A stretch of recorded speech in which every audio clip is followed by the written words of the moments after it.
VIP guests shocked as Meghan hired professional camera crew to steal all the spotlight at the New York event. Prince Harry and Meghan Markle had spoke at a panel discussion coordinated by the Archewell Foundation in New York City as part of a second annual mental health awareness festival hosted by a non-profit called Project's Healthy Minds. However, the details released backstage make many people more curious. Most of the individuals gathered around Harry and Meghan had already attended a hosted function to meet the couple along with the US Surgeon General, who entered first and had a rather unhappy expression on his face. It was reported that Meghan's unsuitable outfit was first spotted, and then when it became evident why she was dressed like that, there was a photographer present who was ostensibly from Archewell to record the occasion, but it soon became clear that it was actually a premeditated picture session from Meghan. Only pictures where Meghan was present were captured. The Surgeon General, a veteran of how these meet and greets normally work, was introduced to someone of some importance, and he motioned for the photographer to come take a picture, as this is normally how it works. The photographer was appearing confused about what to do, which confused the Surgeon General, who just expected a quick picture to be snapped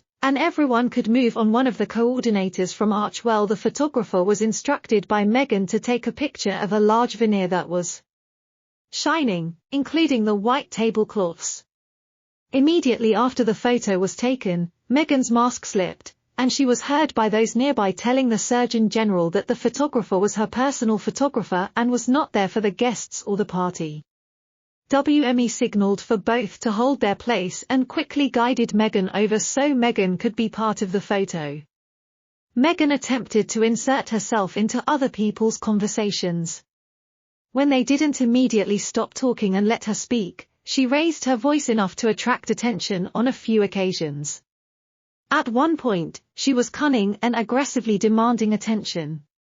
Even the WME woman came over and directed Meghan to meet with another group of people, many of whom were eager to engage socially with Harry, only to say they had a conversation with a prince they all had lots of. By this point, Meghan is a pooling agent, standing out on that stage in her cocktail hour attire.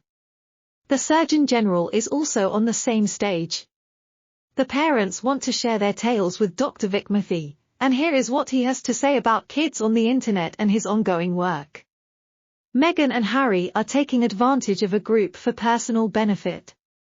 On any significant issue, nobody turns to Meghan, Markle, or Harry's authoritative voices, nor will they ever do so. Since everyone else was dressed in professional business clothing, she definitely stuck out like a sore thumb, since she looked like she was attending a fancy dinner. This was a really careless and serious error. Meghan makes this mistake all the time, dressing to look affluent and glamorous rather than in an unsuitable formal outfit. She's never noticed that the reason people compliment Catherine's clothes isn't because of their style or cost, but rather because they work for the occasion. Meghan didn't realize that her evening attire was totally out of place for the occasion. Instead, she believed that she looked better than everyone else. There was no one in the room who thought Meghan was an expert in any area related to mental health. This was a meeting of mostly professionals in the field. A mother posing as a social worker is the closest CH gets to having any experience, even though Doreen never held a valid California license.